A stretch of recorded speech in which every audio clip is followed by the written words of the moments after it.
মানুষের কি বেহাল অবস্থা আপনারা দেখছেন, মানুষ কিভাবে এই বন্যায় ভেসে চলেছেন। আপনাদের সম্মুখেই এরকম কাণ্ড ঘটে চলেছে।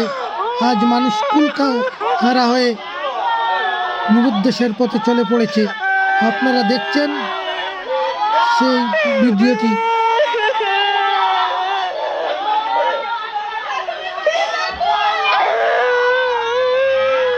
কান্নার রোল থামাতে পারছে না, অনবরত কান্না করে চলেছেন ঘরের মানুষেরা।